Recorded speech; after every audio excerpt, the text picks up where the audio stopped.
안녕하세요. 컴퓨터 일반의 이상미입니다.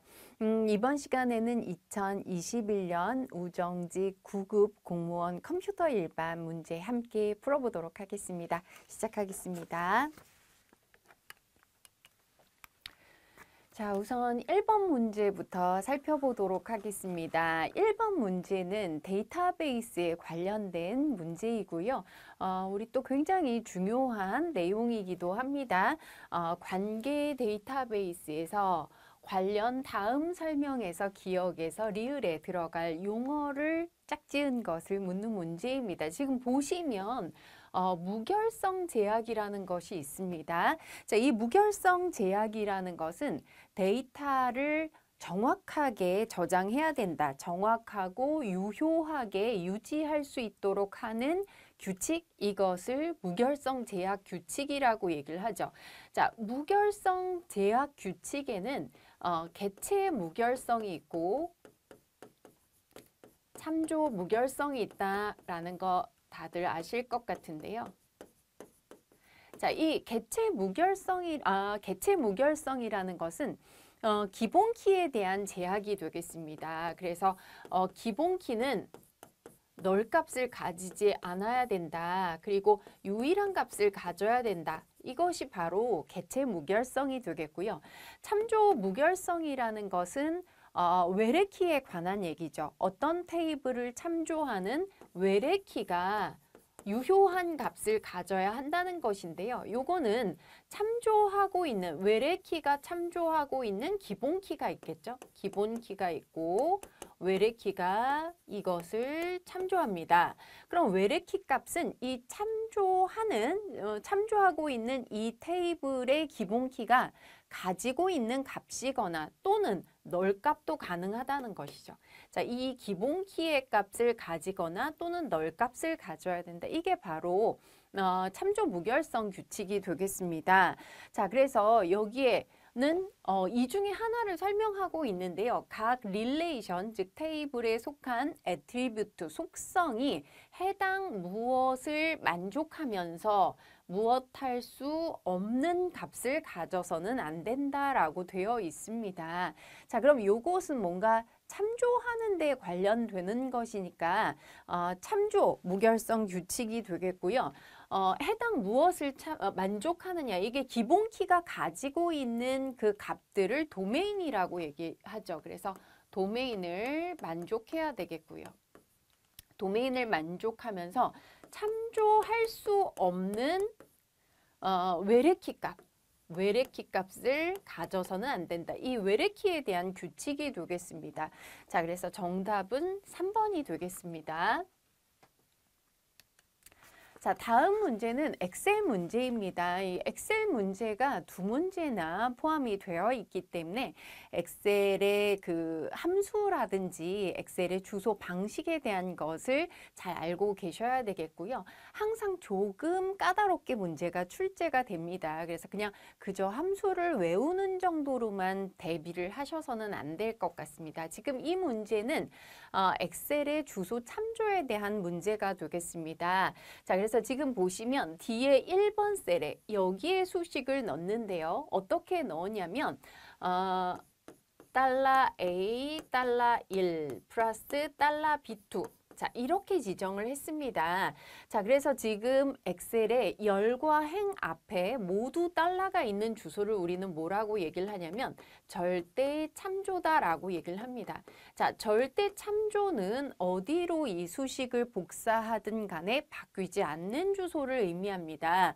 자, 그래서 A의 1번 셀이니까 이 주소는 고정이 되었다고 생각을 하시면 되겠습니다. 자, 그런데 두 번째 주소는 지금 $B2라고 되어 있기 때문에 열 부분을 고정하는 혼합 참조라고 할 수 있습니다. 즉 이것은 열은 고정되지만 행의 경우에는 위치에 따라서 변경이 된다는 것이죠.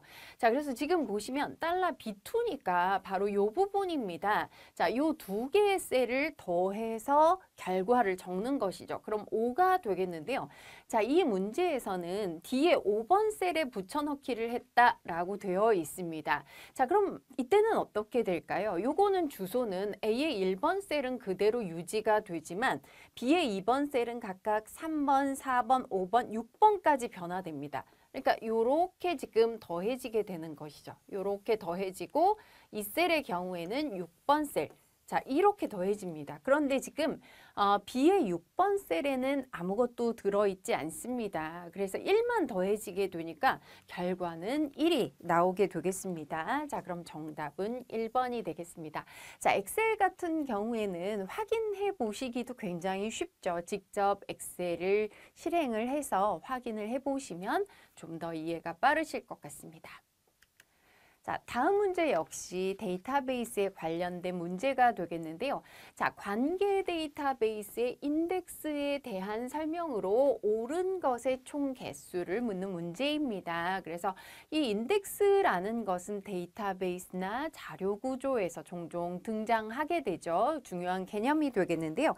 자, 인덱스라는 것은 어떨 때 사용을 하는 것이냐면 정렬을 하거나 검색을 할 때 속도를 높일 수가 있습니다. 자, 인덱스에 대한 비유도 제가 수업 시간에 해드렸는데요. 인덱스라는 것은 우리 교재에서 맨 뒤에 있는 색인표를 생각하시면 됩니다. 그래서 앞에 그 교재라는 것은, 책이라는 것은 목차가 있고 그 목차의 순서대로 순차적으로 기록이 되어 있는데요. 자, 우리가 어떤 그 내용을 빠르게 찾고 싶을 때 목차에서 찾기가 굉장히 힘들죠. 그래서 이럴 때는 맨 뒤에 있는 인덱스, 색인표를 이용하게 되는데요. 자, 그렇게 되면 굉장히 빠르게 원하는 자료에 접근할 수 있습니다. 자, 그런 개념으로 사용되는 것이 인덱스라고 생각하시면 됩니다. 자, 그럼 기억부터 보시면 기본키의 경우에는 자동으로 인덱스가 생성이 되며 인덱스 구축 시에 2개 이상의 컬럼을 결합해서 인덱스를 생성할 수 있다라고 했는데요. 기본키에는 반드시 인덱스가 만들어지게 됩니다. 아무래도 인덱스, 이 기본키를 이용해서 검색하거나 또는 정렬하는 경우가 많겠죠. 그래서 기본키는 무조건 인덱스가 만들어진다고 생각하시면 되겠고요. 이때 기본키라는 것은 하나의 컬럼만을 이용하지 않고 여러 개의 컬럼으로 기본키를 지정할 수도 있기 때문에 2개 이상의 컬럼을 결합해서 인덱스 생성할 수 있습니다. SQL 명령문의 검색 결과는 인덱스 사용 여부와 관계없이 동일하며 인덱스는 검색 속도에 영향을 미친다. 검색 결과가 인덱스가 있다고 해서 달라질 수는 없겠죠. 검색 결과는 동일해야 됩니다. 검색 결과는 동일합니다. 인덱스가 있든 없든 동일한데 앞서 설명을 드렸지만 무엇에 영향을 미치냐면 검색 속도에 영향을 미치는 것이 맞습니다. 데이터베이스의 전체적인 성능을 향상시키기 위해서는 테이블의 모든 컬럼에 대해서 인덱스를 생성해야 된다. 자, 이렇게 되면 뭐 인덱스의 양만 어마어마해지겠죠. 굉장히 비효율적인 방법입니다. 기본 키와 아니면 별도로 필요한 한두 개의 키에 대해서 설정을 하는 것이 좋겠죠. 인덱스는 컬럼에 대해서 생성이 되며 테이블 내의 데이터를 순차적으로 접근해서 검색 결과를 제공할까요? 순차적으로 접근하는 것이 아니죠. 직접적으로 접근하고 싶어서 인덱스를 사용하는 것입니다. 자, 그럼 이것도 잘못된 설명이 되겠습니다. 자, 그럼 여기에서 옳은 것은 2개가 되겠죠. 그래서 인덱스의 개념만 잘 알고 계시다면 뭐 여기에서 옳고 틀린 것은 쉽게 고르실 수가 있을 것 같습니다. 자, 다음 문제는 트랜잭션에 대한 문제가 되겠습니다. 자, 이것도 역시 데이터베이스 문제가 되겠는데요. 우리가 이 트랜잭션이라는 것에 대해서 공부했었고요. 이것의 개념을 잘 생각을 해보시면 되겠습니다. 자, 이 트랜잭션 하면 떠오르는 말이 all or nothing이 되겠죠. 모두 실행되거나 아니면 아무것도 실행되지 않아야 된다. 이것이 트랜잭션의 의미가 되겠는데요. 즉 어떤 그 작업을 할 때 논리적인 작업 단위죠. 그래서 전체가 모두 실행되거나 아니면 아무것도 실행이 되지 않아야 됩니다. 자, 일부만 실행돼서는 안 된다는 것이고요. 제가 뭐 은행의 예나 그 다음에 뭐 포인트 적립하는 예 같은 것을 설명을 드렸었습니다. 자, 거기에서 우리가 간단하게 회복 기법이라는 것도 배웠었는데요. 즉 트랜잭션이라는 것을 수행하는데 처음부터 끝까지 안전하게 수행이 되어야 하지만 중간에 오류가 발생할 수도 있다는 것입니다. 자, 그럴 때 어떻게 이것을 회복할 것인가 두 가지 기법이 있다. 재실행, 리도와 그 다음에 실행 취소, 언두가 있다라는 거 설명을 드렸었습니다. 자, 그럼 여기에 보시면 복구 대상을 제외, 복구하지 않아도 되는 거. 그러니까 문제가 없이 수행이 된 것이죠. 트랜잭션이. 그 다음에 재실행, 다시 실행해야 되는 것. 그러니까 어떤 로그 기록에 따라서 다시 실행을 하는 거, 우리가 작업하는 것은 모두 로그 파일로 기록이 되어 있는데요. 그걸 순서대로 다시 실행하는 게 재실행이 되겠고요. 실행 취소는 아예 원상태로 돌아가는 것이죠.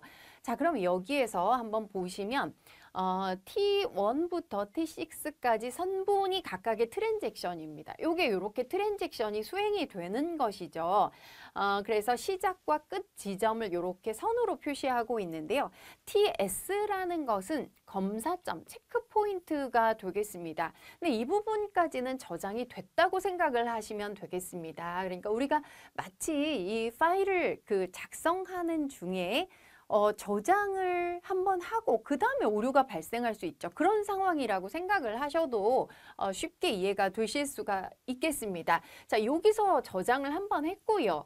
그 다음에 이 부분에서 바로 오류가 발생한 거죠. 장애가 발생했습니다. 자, 그러면 복구 안 해도 되는 건 뭘까요? 복구 안 해도 되는 것은 체크포인트 이전에 완전히 완료된 것이겠죠. 그래서 T1의 경우에는 복구할 필요가 없습니다. 안전하게 저장이 되어 있죠. 그래서 제외되는 것은 T1 하나입니다. 이전에 끝난 것은 T1밖에 없습니다.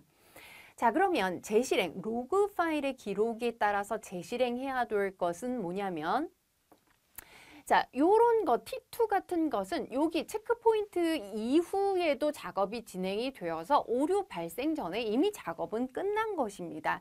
자, 이 경우에는 로그 파일에 저장된 대로 그대로 재실행만 하면 됩니다.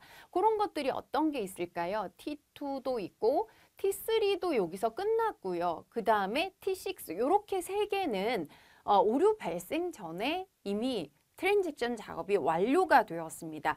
자, 그래서 2번, 3번, 6번은 재실행하면 되고요. 이제 문제가 되는 거 아예 실행 취소를 해야 되는 것은 오류가 난 이후에 끝나는 것들이 되겠습니다. 그래서 T4와 T5 요 두 개의 경우에는 실행 취소를 해야 된다라는 그런 의미가 되겠습니다. 뭐 그렇게 어려운 개념은 아니죠. 아마 쉽게 이해하실 수가 있을 것 같은데요. 일단 복구 대상에서 제외되는 것은 체크포인트 이전의 트랜잭션이 끝난 것.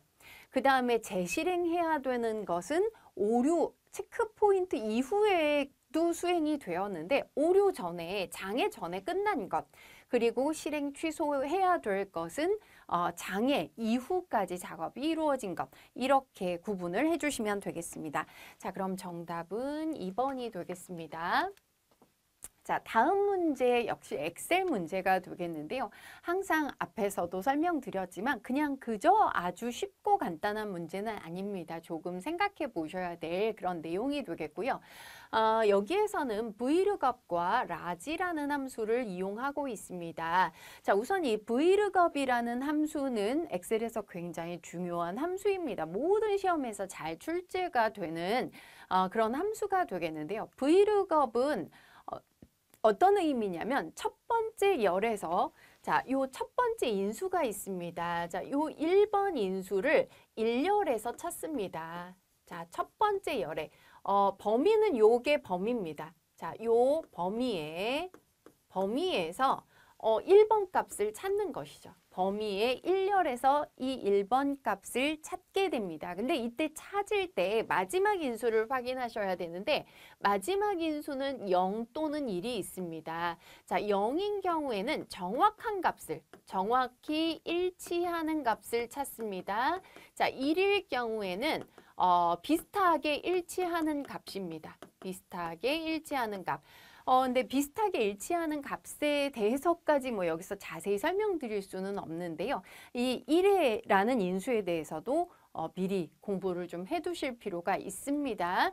자, 그럴 때 그렇게 찾아서 네 번째 열, 4열의 값을 돌려준다라는 그런 의미가 되겠습니다. 그래서 Vlookup은 열방향으로 구성된 테이블에서 원하는 값을 찾아갖고 올 때 사용하는 그런 함수가 되겠습니다.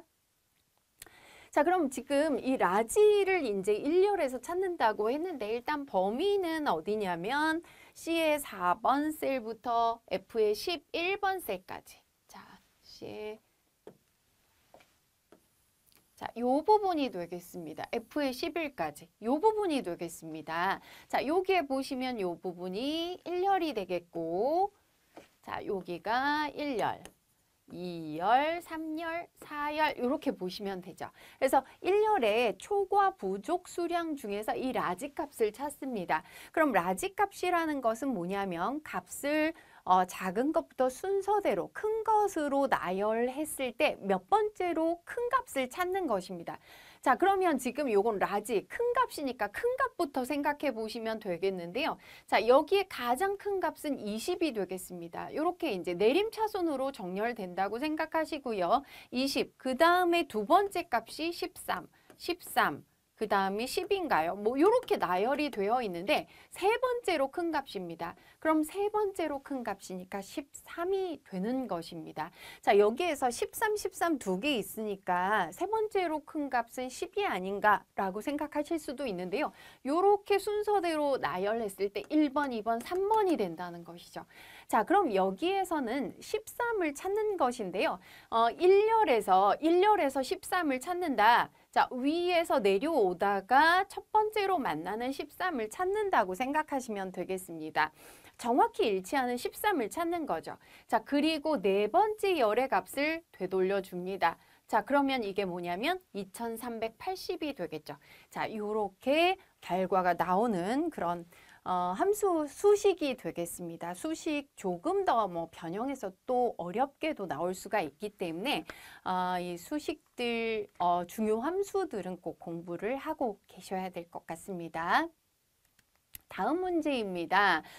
UML의 클래스 다이어그램에서 클래스 사이의 관계에 대한 설명으로 옳지 않은 것을 묻는 문제입니다. 자, 이 UML이라는 것은 우리가 소프트웨어를 만들 때 뭐 전 단계죠. 요구사항을 분석하고 설계하고 구현하는 데 있어서 어떤 커뮤니케이션을 할 때 표준화된 그런 언어가 있어야 되겠죠. 표준화된 방식이 있어야 되기 때문에 그 표준화된 모델링 언어가 바로 UML이 되겠습니다. 그래서 이 UML에 대한 문제들도 모든 그 컴퓨터 일반에서 잘 출제가 되기 때문에 UML에 대한 것들을 여러 가지 내용들을 잘 정리해 두셔야 되겠는데요.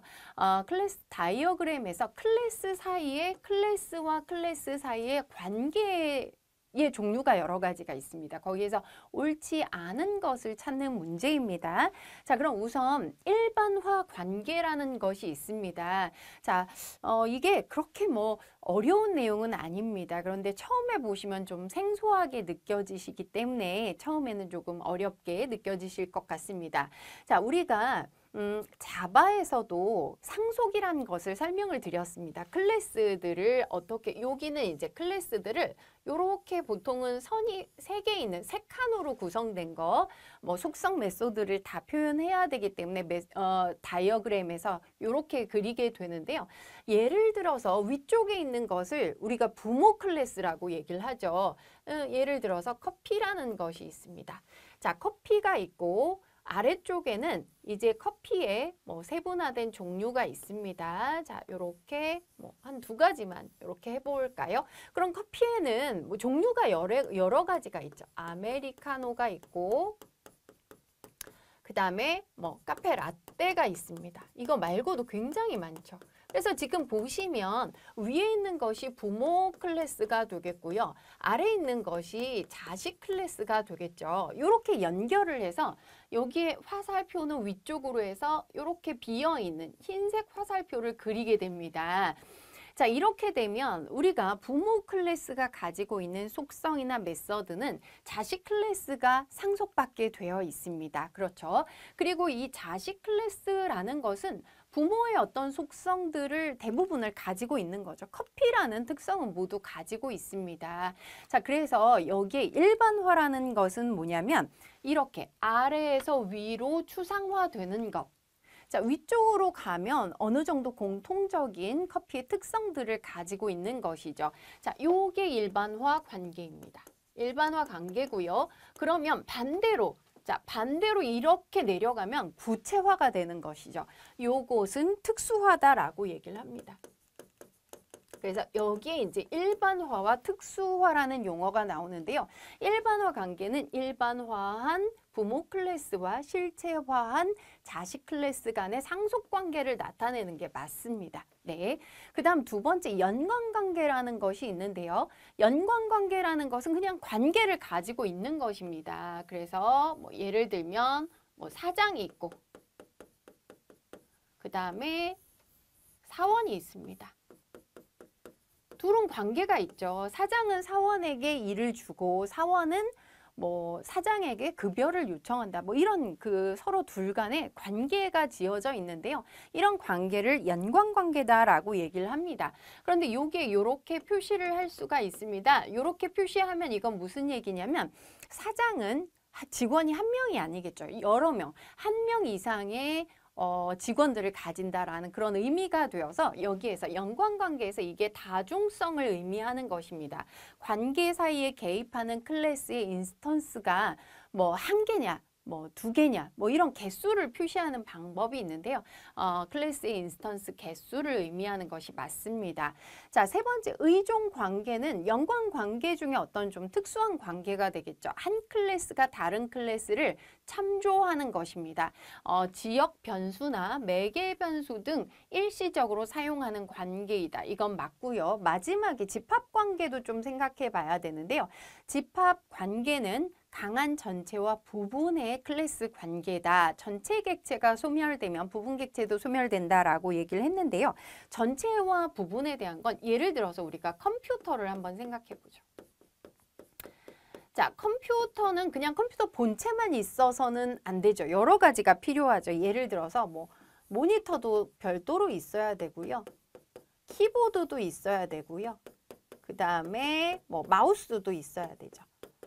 자, 요런 관계를 나타내는 게 집합 관계고요. 이 경우에는 약간 마름모 표시 같이 요렇게 표시를 합니다. 표시도 각각 다른데요. 이렇게 표시를 하는데 이게 바로 집합 관계입니다. 그러니까 컴퓨터를 이 구성하는 요소들이죠. 전체와 컴퓨터가 전체가 되고 밑에 있는 것들이 부분이 되는 거죠.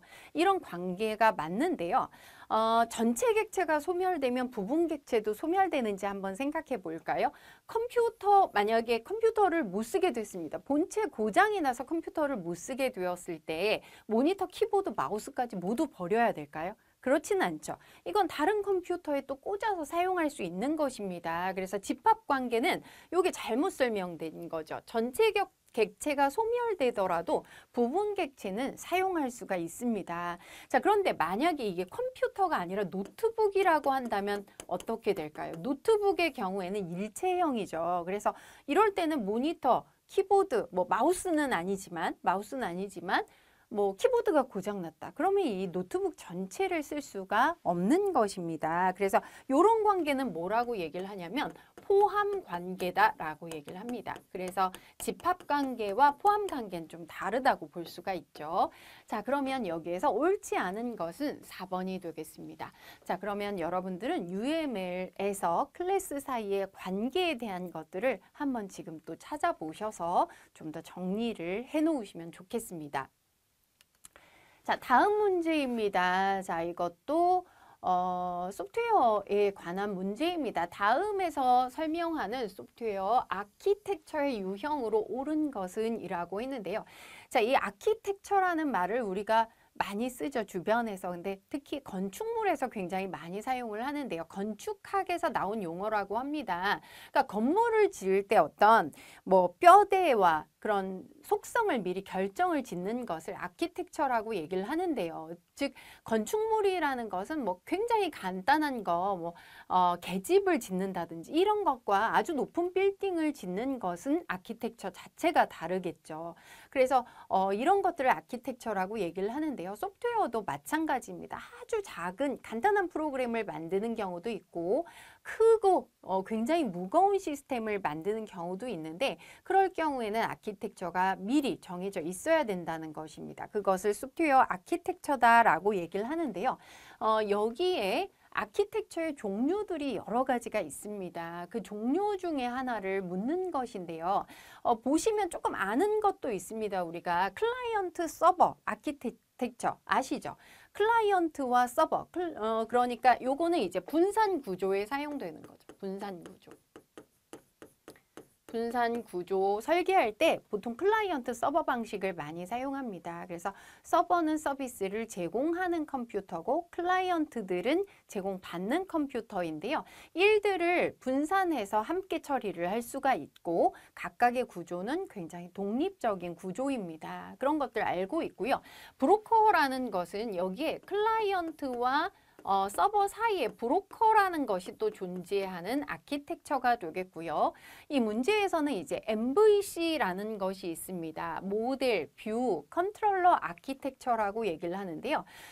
요거는 이제 모델과 뷰라는 것은 뭐냐면 뷰는 그냥 보여주는 것이죠. 예를 들어서 우리가 뭐 웹 브라우저에 뭔가를 요청을 했습니다. 그러면 내부에서 처리한 다음에 우리한테 결과를 보여주는데요. 우리가 볼 수 있는 그 결과물, 눈으로 보는 것은 뷰입니다. 그런데 내부에서 이것이 뭘 요청했을 때 어떻게 처리되었는지 우리 알 수가 없죠. 그 내부에서 처리되는 것은 모델이라는 것입니다.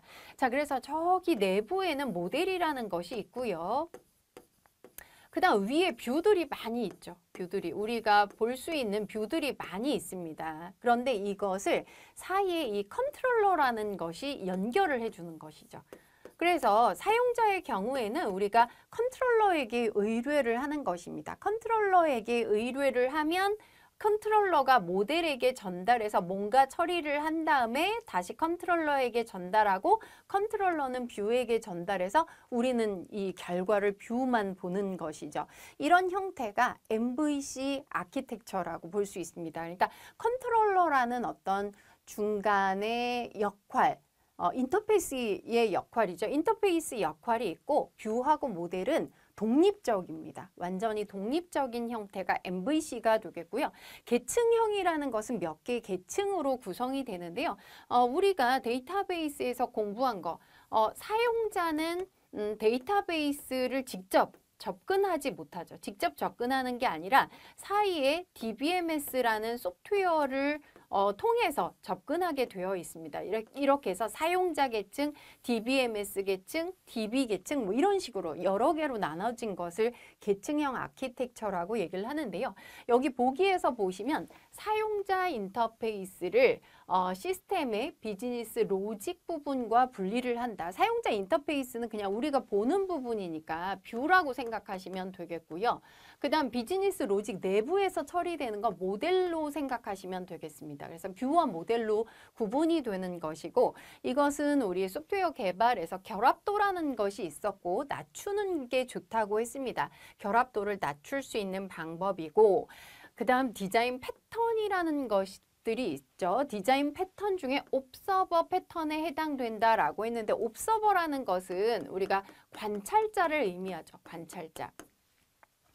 자, 그러니까 이 관찰자라는 것은 감시하고 있다가 변화가 생긴 것을 알려주는 그런 역할입니다. 그래서 여기에서 MVC에서는 컨트롤러가 이런 관찰자의 역할을 하기 때문에 MVC 아키텍처는 옵서버 패턴을 사용한다라고 얘기를 하게 됩니다. 자, 그래서 여기에서 옳은 것은 바로 3번 MVC 아키텍처가 되겠습니다. 조금 어려운 그런 문제인 것 같습니다. 자, 다음은 C 프로그램에 대한 문제가 되겠는데요. 뭐 아주 어려운 것은 아니고 C 프로그램의 변수에 대한 기본적인 내용들을 좀 알고 계시면 되겠습니다. 자, 여기에서는 지금 메인 프로그램 하나로 되어 있는데요. 이 블록의 구조를 잘 보셔야 되겠습니다. 자, 지금 요 괄호를 보시면 여기부터 여기까지 되어 있고 그다음 요거는 요렇게 되어 있습니다. 자, 그래서 결과적으로 우리 메인에서 해야 될 일은 뭐냐면 printf를 하는데요. A, B, C의 값을 출력을 하는 그런 문제가 되겠습니다. 그래서 A, B, C에 어떤 값이 들어있는지를 생각하시면 되겠는데요.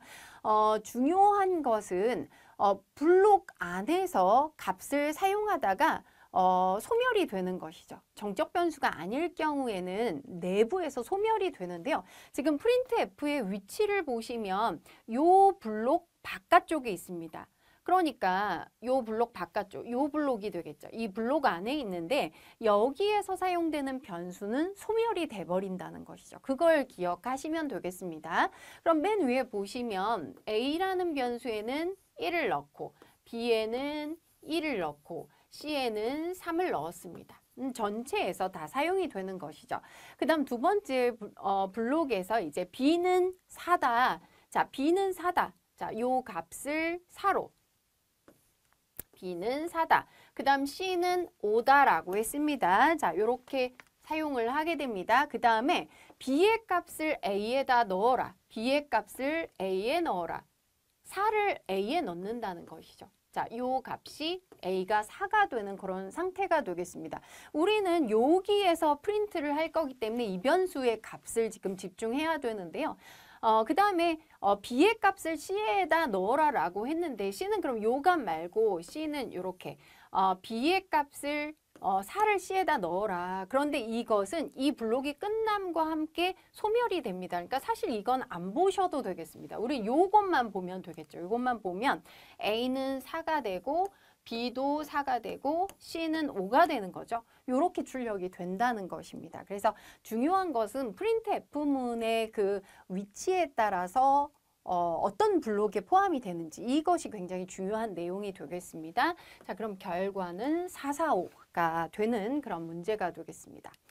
자, 다음 문제입니다. 클라우드 서버에 저장된 데이터 용량의 단위에 대한 문제가 되겠습니다. 자, 그럼 우리 요거를 반드시 암기하고 계셔야 된다고 했습니다. 킬로바이트, 메가바이트, 기가바이트, 테라바이트, 페타바이트, 엑사바이트, 제타바이트, 요타바이트. 자, 요 단위를 반드시 기본적으로 암기를 하셔야 되겠습니다. 요것만 암기하시면 그렇게 어렵지 않게 푸실 수가 있겠는데요. 1024 페타바이트라고 했습니다. 이게 지금 1024씩 올라가는 구조입니다. 2의 10승씩 올라가는 구조이기 때문에 1024 페타바이트는 뭐냐면 이렇게 1024 페타바이트는 1엑사바이트가 되는 거죠. 그래서 다시 말하면 이것은 1엑사바이트라는 단위가 되겠습니다. 자, 이것과 동일한 크기의 저장 용량이 아닌 것을 찾아주시면 됩니다.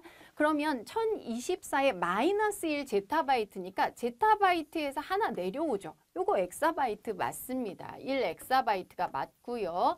그 다음에 1024의 제곱 테라바이트 하나, 둘 가니까 요것도 1 엑사바이트가 맞습니다. 그 다음 요타바이트는 3번 내려온다 그랬죠. 그럼 하나, 둘, 3번 내려오면 페타바이트가 되겠습니다. 그래서 요거는 1페타바이트가 되겠고요. 1024의 4승 메가바이트. 그럼 여기서 하나, 둘, 셋, 넷. 4번 올라오니까 요것도 1엑사바이트가 맞겠습니다. 자, 그럼 다른 게 하나 있죠. 다른 것은 1페타바이트가 되겠네요. 정답은 3번이 되겠습니다.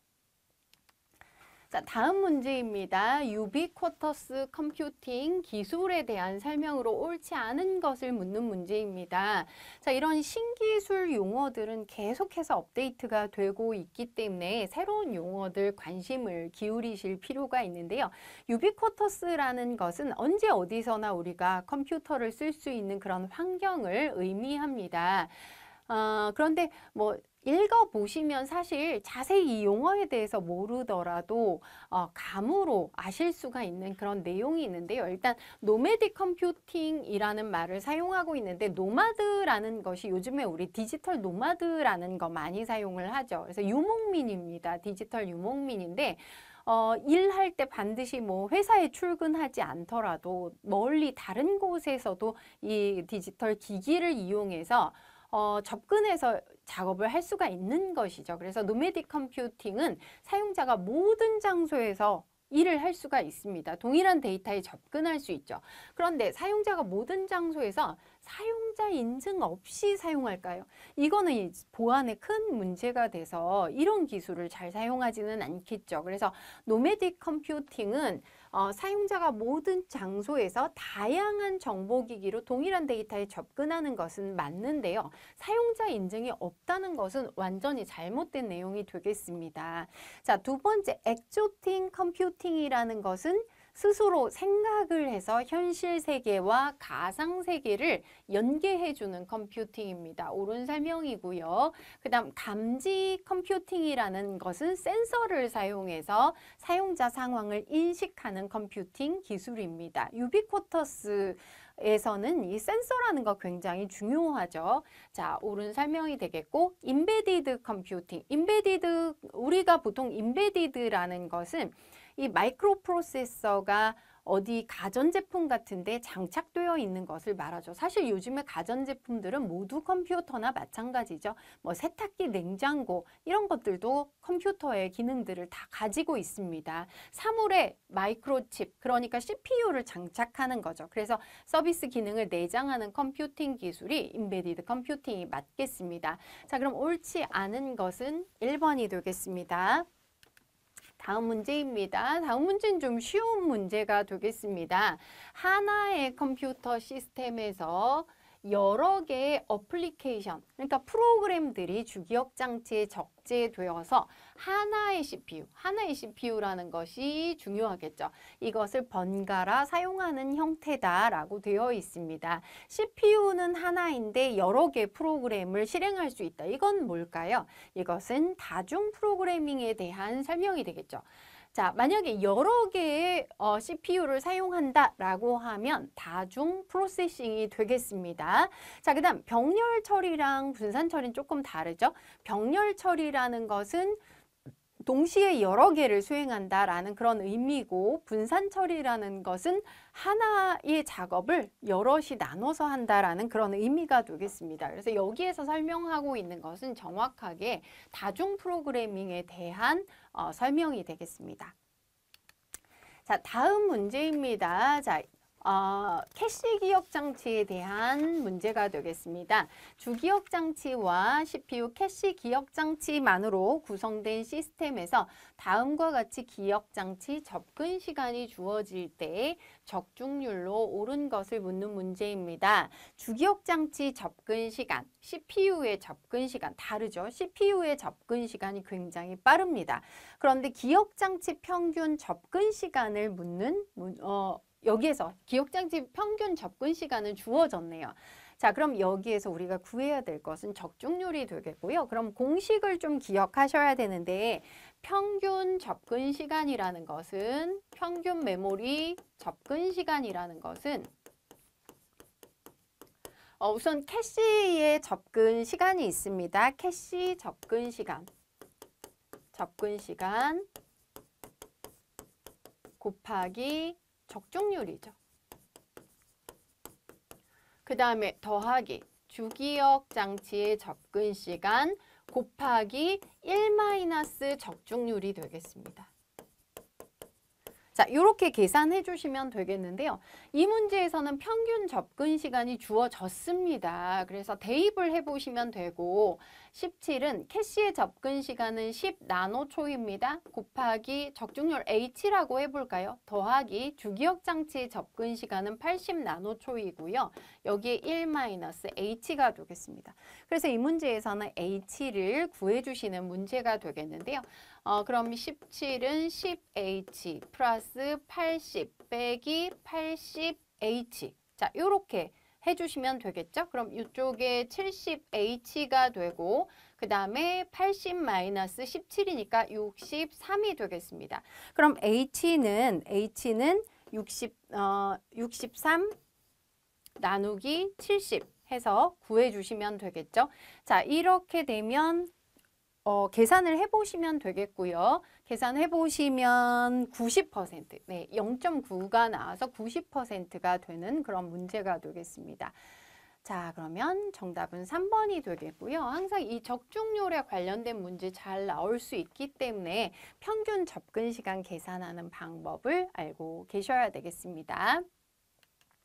자, 다음 문제입니다. 컴퓨터 시스템의 주기억 장치와 보조 기억 장치에 대한 설명으로 옳지 않은 것을 묻는 문제입니다.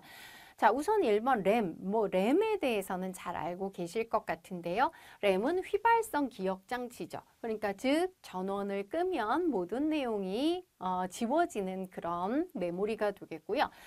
HDD, 하드디스크와 SSD 요즘 많이 사용하죠. 솔리드 스테이트 드라이브인데 이 기억 장치를 반도체를 이용해서 만든 것입니다. 그래서 거의 모든 하드디스크의 단점을 없앤 그런 형태의 보조기억 장치라고 볼 수 있는데요. 보조기억 장치는 당연히 비휘발성이 맞습니다. 자, 두 번째 램의 경우 HDD나 SSD 등의 보조 기억 장치에 비해서 상대적으로 접근 속도가 빠르다. 자, 제가 기억 장치의 피라미드 구조 설명드렸었죠. 램이 당연히 주기억 장치가 보조 기억 장치보다 속도가 빠릅니다.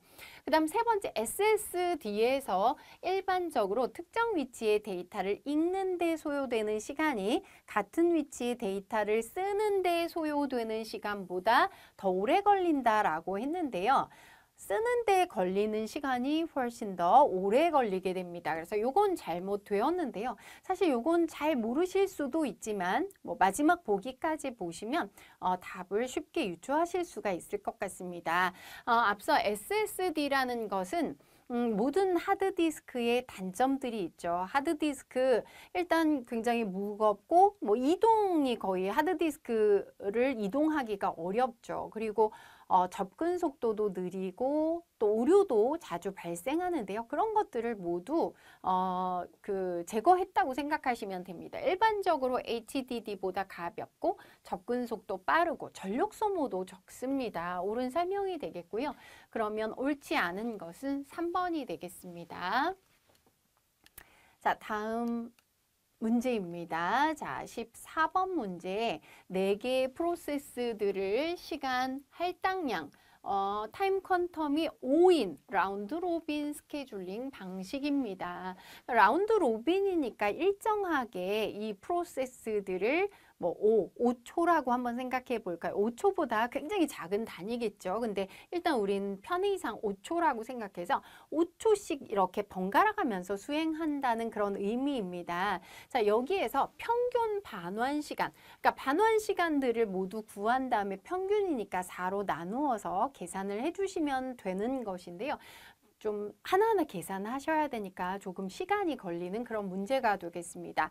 자, 반환 시간이라는 것은 프로세스가 도착하는 시점부터 실행 시간을 종료할 때까지 걸리는 시간입니다. 그러니까 반환 시간에는 대기 시간과 실행 시간 모두 포함이 되겠죠.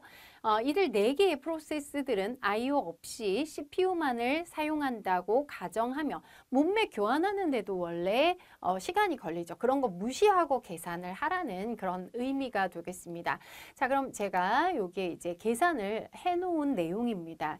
이 문제에는 굉장히 중요한 포인트가 숨어져 있습니다. 자, 지금 이렇게 도착 시간별로 P1, P2, P3, P4 이렇게 있으니까 우리 생각에는 그냥 시간을 자세히 보지 않는다면 P1, P2, P3, P4까지 수행하고 다시 P1이 뒤로 대기하고 이렇게 된다고 생각하실 수 있습니다. 근데 한번 잘 생각해 보시면 이렇습니다. 맨 처음에 0초에 P1이 도착했기 때문에 P1은 5초만큼 일단 수행을 하겠죠. 그 다음에 P2는 1초에 도착했습니다. 그럼 그 다음이 P2가 5초 수행되고 P3가 5초가 수행됩니다. 자, 그런데 그 다음이 굉장히 중요한데요. 다음에 P4가 오지 않는다는 것입니다. 한번 우리가 줄 서는 상황, 사람이 줄을 섰다고 생각해 보시면 되는데요. 첫 번째 사람이 5초만 일을 보고 두 번째, 세 번째 사람이 5초씩 일을 볼 수가 있습니다. 그런데 이 P1의 관점에서 P1은 0초에 도착을 한 다음에 5초만큼 수행하고 맨 뒤에 가서 줄을 서야 되죠. 자, 그런데 아직 P4가 도착하지 않았습니다. 도착하지 않은 것을 기다릴 필요가 없다는 것이죠. 그래서 얘가 5초를 수행했을 때 맨 뒤로 왔을 때는 P4가 없는 상황입니다. 그럼 당연히 P1이 수행이 먼저 되어야 한다는 것이죠. 그래서 이 부분이 굉장히 중요하다고 생각하시면 됩니다. 자, 그럼 일단 P1은 5초 수행했으니까 5초만큼 작업이 남고 뒤로 갔고요. P2도 빼기 5 하면 10초만큼 남아있는 상태고요. 여기 빼기 5 하면 1초만큼 남아있는 상태입니다. 그 상태에서 P1이 또 5초를 수행하니까 여기에서 빼기 5초 이렇게 하니까 이제 완료가 된 것이죠. 0이 되어서 이것은 완료가 됐습니다. 자, 그 다음에는 P4가 수행이 돼야 되겠죠. 6초에 도착했으니까 P4가 5초만큼 수행하도록 만들어줍니다. 4만큼 작업이 남았고요. 그 다음에는 이제 P1은 완전히 끝났고 P2를 또 5초만큼 수행을 하면 5초가 또 남아 있습니다. 자, 그 다음에 P3는 5초 수행할 필요가 없죠. 1초만 수행하면 됩니다. 1밖에 안 남았으니까. 자, 그래서 1초만큼 수행하니까 여기서 또 완료가 되었습니다. 그 다음에 P4는 4만큼 수행하면 되겠죠. 빼기 4 하면 0 해서 요거 완료됐고요. 나머지 여기에서 이제 5만큼 더 수행해서 여기에서 완료가 되어야 하겠습니다. 그래서 요 순서를 먼저 생각을 하시는 게 중요한데 여기에 이제 P4가 들어간다고 그냥 단순히 생각하시게 되면 이 부분부터 이제 잘못 계산이 되겠죠. 그래서 요걸 좀 주의를 해주셔야 되겠습니다. 자, 그러면 반환 시간이라는 것은 대기하는 시간과 실행 시간을 모두 더해야 된다고 제가 설명을 드렸는데요. 그럼 P1의 경우에는 얼마나 대기했나 한번 볼까요? 얘는 도착하자마자 실행됐기 때문에 첫 번째 실행할 때는 대기가 없습니다. 대기가 없는데 그 다음 수행할 때는 요만큼 기다린 거죠. 10초 기다렸습니다. 자, 그 다음에 실행 시간의 경우에는 전체 10초가 되겠죠. 10초입니다. 자, 그래서 이렇게 해서 20이 나오게 됩니다. 근데 P2의 경우에는 P2는 여기 이제 5초만큼 기다렸는데 사실 여기 1초에 도착했죠. 요거 나중에 빼주면 됩니다. 그래서 여기 앞에 5초만큼 기다렸다. 그 다음 P2는 여기 있죠. 여기 쓰면 15초를 기다렸다. 그 다음 여기에 P2는 요만큼 5초를 기다렸다. 그 다음 실행되는 시간은 15가 되겠습니다. 근데 1초에 도착했으니까 1은 빼줘야 되겠죠. 그래서 계산하시면 되고 같은 방식으로 P3는 10초 기다렸습니다. 그 다음에 P3 여기 있죠. 요만큼 기다렸으니까 15초 기다렸습니다. 실행하는데 6초 걸렸고요. 도착이 3초니까 빼주면 28이 되겠습니다. 자, 그 다음 P4의 경우에는 20초 기다린 꼴이 되고요. 그 다음에 실행 시간은 9초입니다. 자, 그런데 도착한 게 6이니까 6을 빼면 29가 되겠습니다. 이게 이제 반환 시간들이 되겠는데요. 이 반환 시간들을 모두 더한 다음에 나누기 4하면 29가 나오게 됩니다. 자, 그래서 좀 계산하는데 좀 오래 걸리시겠죠. 그래서 요것은 29가 나오는 그런 문제가 되겠습니다. 자, 다음 문제입니다. 자, LRU 교체 기법을 사용하는 요구 페이징 시스템에서 3개의 페이지 프레임을 할당받은 프로세스가 다음과 같은 순서로 페이지에 접근했을 때 페이지 부재 횟수를 따지는 그런 문제가 되겠습니다. 자, 우리가 이렇게 페이지 부재 따지는 문제 유형들은 많이 공부를 했습니다. 자, 그리고 여기 이제 어떤 기법을 사용하냐가 중요하죠. 그래야 내쫓을 페이지를 결정하는데요. LRU를 사용한다는 것은 최근에 가장 적게 사용된 페이지를 내쫓는다는 그런 의미가 되겠습니다. 근데 지금 보시면 페이지가 굉장히 많습니다. 이걸 언제 하나하나 따질까라는 생각이 드실 텐데요. 일단 3개의 페이지 프레임을 갖고 있습니다. 자, 그래서 맨 처음에 보시면 1, 2, 3이니까 여기 3번은 페이지 폴트가 모두 발생하겠죠. 아무것도 없는 상태니까. 그런데 사실 이 뒤에는 이만큼은 그대로 1, 2, 3이기 때문에 여기까지는 페이지 폴트가 발생하지 않습니다. 그 다음만 생각해 보시면 되겠는데요. 사실 여기도 보시면 4, 5, 6, 7, 4, 5, 6, 7, 4, 5, 6, 7 이렇게 번갈아 가면서 나오게 됩니다. 그러니까 요렇게 3페이지만 적재하면 그 다음에 요거 3개 적재할 때도 페이지 폴트 발생하겠죠? 또 페이지가 완전히 바뀌는 거죠. 이렇게 3개 단위로 하면 계속 번갈아 가면서 바뀌기 때문에 사실 뒤에도 모두 페이지 폴트가 발생하게 됩니다. 그러니까 이 부분 빼곤 다 페이지 폴트가 발생하는 거죠. 그럼 1번, 2번, 3번, 4번, 5번. 5번에 3개씩이니까 15번 페이지 폴트가 발생하는 그런 내용이 되겠습니다. 자, 그런데 좀 더 정확하게 확인을 해보고 싶다 하시면 이렇게 작성하시면 되죠. 제가 이 부분 다 적어봤는데요. 사실 요거는 안 쓰셔도 될 것 같습니다. 1, 2, 3, 1, 2, 3, 1, 2, 3. 여기까지는 페이지 폴트가 발생하지 않는다는 게 확실하니까 요거까지는 따지실 필요가 없고 나머지만 혹시나 하는 생각에 하나하나 따져보시면 이렇게 해보시면 됩니다. 간단히 보면 1 들어갈 때 페이지 폴트, 2 들어갈 때 페이지 폴트, 3 들어갈 때 페이지 폴트입니다. 그 다음 여기서부터 발생하겠죠. 4가 들어옵니다. 그럼 1부터 내쫓아야 되겠죠. 1부터 내쫓아서 4가 여기에 들어옵니다. 그 다음에 5. 5는 요번에 이제 2를 내쫓겠죠. 6은 3을 내쫓겠죠. 7은 다시 4를 내쫓고 그 다음 7, 4, 5. 그 다음에 6, 7, 4 이렇게 되죠. 5, 6, 7 이렇게 되기 때문에 나머지 모두 페이지 폴트가 발생을 하는 것입니다. 그러니까 이 문제는 뭐 계산을 하는데 오래 걸린다고 생각할 수도 있지만 중간 과정을 생략하면 그렇게 오래 걸리지 않는 그런 형태의 문제가 되겠습니다. 자, 그래서 정답은 4번이 되겠습니다. 자, 다음 IP 버전 6에 대한 문제입니다. 인터넷에서 사용하는 IP 버전 6. IP 버전 6이 왜 나왔는지 설명을 드렸었는데요. IP 버전 4를 우리가 초기에 사용을 하고 있었는데요. 이때 주소 부족 문제가 발생하게 되었습니다. 그래서 요것은 이제 32비트의 주소 체계를 가지고 있었는데요. 요것을 IP 버전 6이라는 것으로 이제 업그레이드를 하게 된 거죠. 근데 요 비트 수는 128비트가 되겠습니다. 그래서 IP 버전 4의 경우에는 우리가 10진수의 숫자를 이용해서 이렇게 점을 찍어서 4개의 숫자로 표현하고요. IP 버전 6의 경우에는 콜론 표시를 합니다. 이렇게 16진수를 이용해서 콜론 표시를 하고 8개, 16비트씩 8개의 부분으로 나눠서 표현을 하게 됩니다. 자, 그래서 이제 많은 것들이 IP 버전 6에서 뭐 보안성이라든지 이런 것들이 개선이 된 상태가 되겠는데요.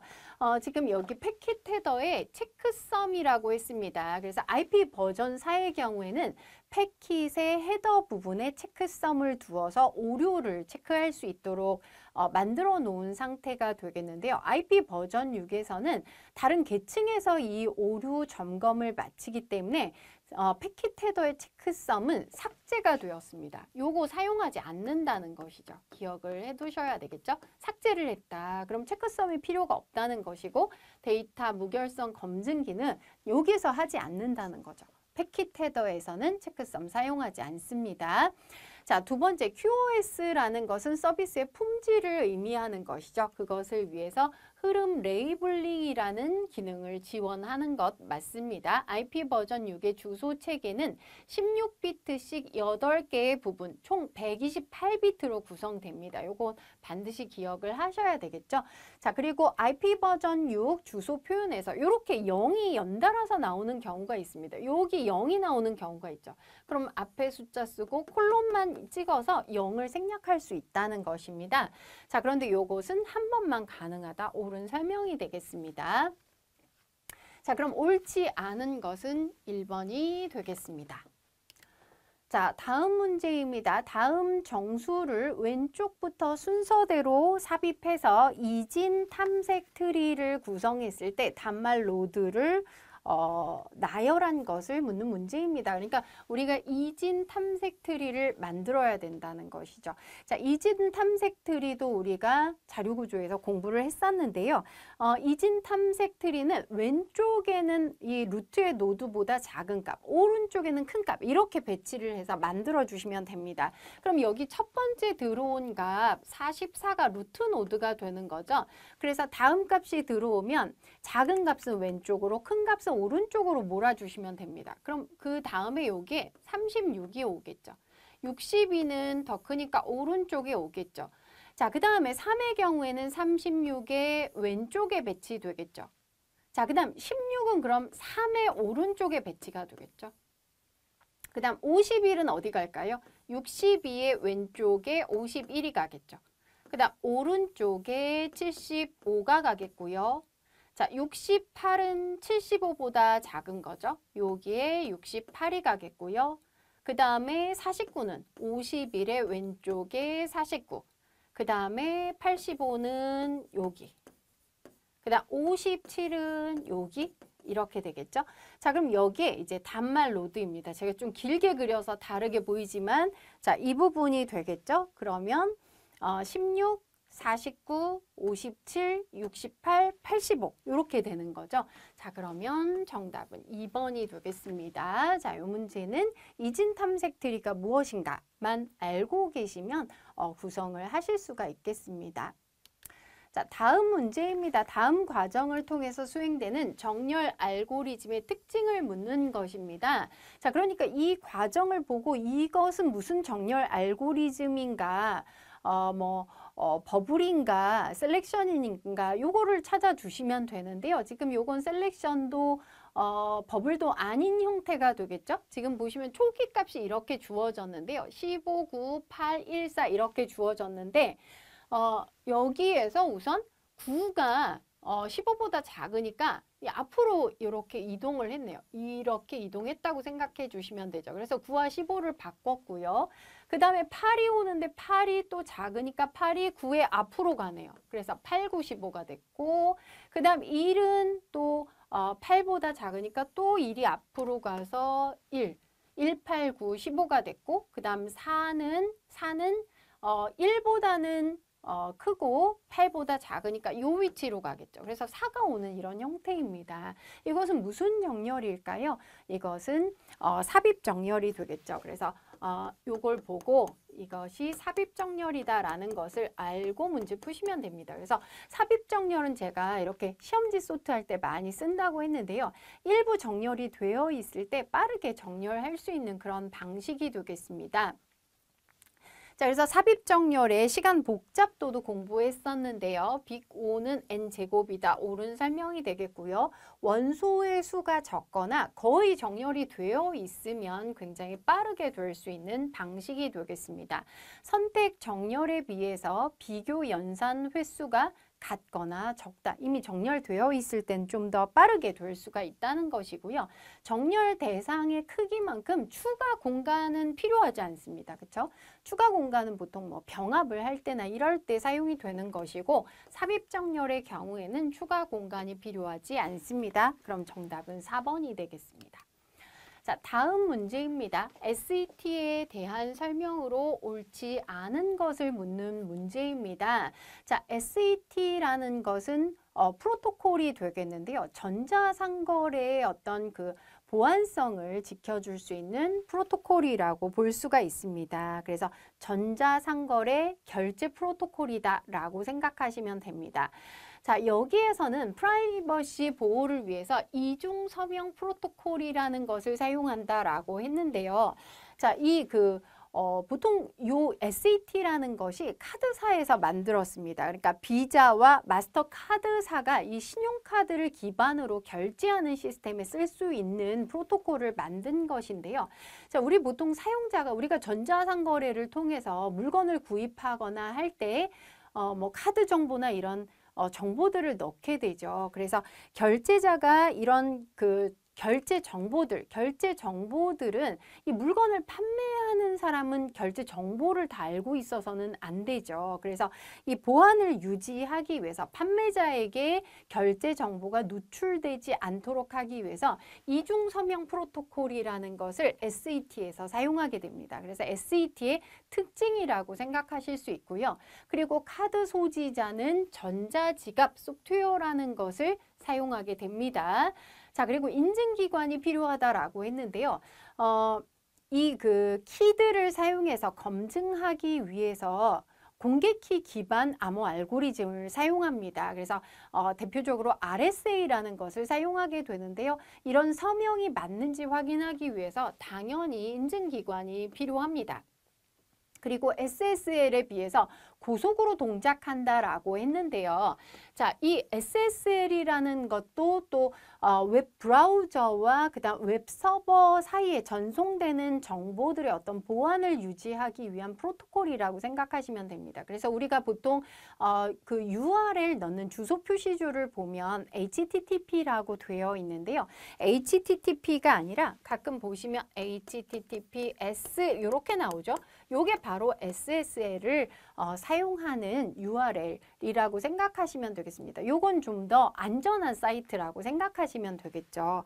자, 그런데 그것에 비해서 고속으로 동작한다고 했는데요. 앞서 설명드린 거 RSA, 공개키 기반 알고리즘 RSA를 사용하는데요. 이 RSA는 굉장히 복잡한 수학적인 체계를 사용하기 때문에 공개키 기반 암호 구조는 굉장히 속도가 느립니다. 이게 속도가 느리죠. 속도가 굉장히 느린 것이 특징입니다.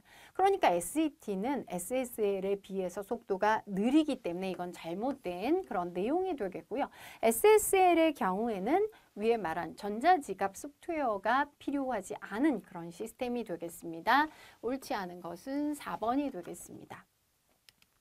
자, 다음 문제는 개인정보보호법입니다. 사실 법률에 대한 내용은 너무나 범위가 방대하기 때문에 우리가 일일이 공부하기는 좀 어려운데요. 우리가 보통 데이터에 관련된 데이터 3법에서 이런 개인정보에 관한 것들을 다루고 있는데요. 개인정보의 중요성이 날로 심각해져 가고 있기 때문에 꼭 필요한 부분들은 좀 공부를 해두실 필요가 있겠습니다.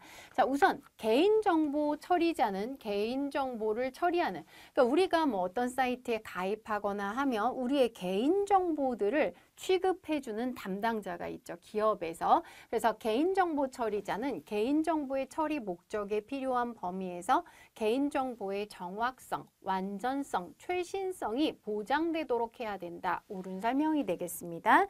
자, 두 번째, 개인정보 처리자는 개인정보의 처리 목적에 필요한 범위에서 적합하게 개인정보를 처리해야 됩니다. 자, 그리고 여기에 목적 외 용도로 활용할 때는 동의를 받아야 된다라고 했는데요. 절대 목적 외 용도로는 사용할 수가 없습니다. 그래서 이건 완전히 잘못된 그런 내용이 되겠습니다. 자, 개인정보 처리자는 개인정보 처리 방법 등 개인정보 처리에 관한 사항을 비공개해야 되며 열람 청구권 등 정보 주체의 권리를 보장해야 된다. 자, 개인정보 어떻게 처리하는지 비공개하면 안 되겠죠. 상식적으로 공개를 해줘야 됩니다. 공개하고 있고요. 잘못된 내용입니다. 자, 다음 내용 조금 어려우실 수 있는데요.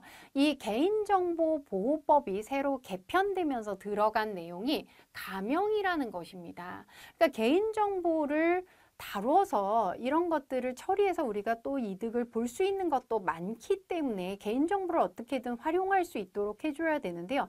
개인정보 그 자체를 활용할 수가 없습니다. 그래서 가명이라는 것은 그 개인을 알아볼 수 없도록 뭐 이름이나 정보를 조금 바꾸는 거죠. 뭐 이름을 뭐 홍길동이라고 된 것을 뭐 심청이로 바꾼다든지 이렇게 바꾸는 것을 가명이라고 하고요.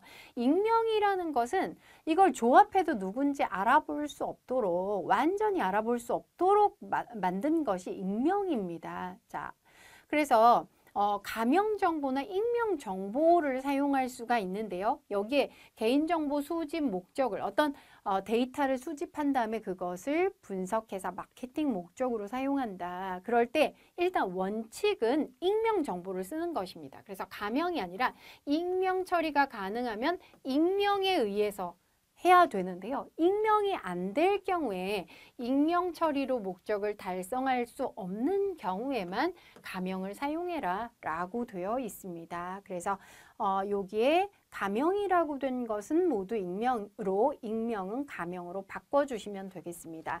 자, 그럼 여기에 옳은 것의 개수는 1개가 되겠죠. 자, 1개다 라는 내용입니다. 자, 그러면 여기까지 2021년 우정직 9급 내용 풀이를 모두 마치도록 하겠습니다. 조금 어려운 그런 부분들도 있는데요.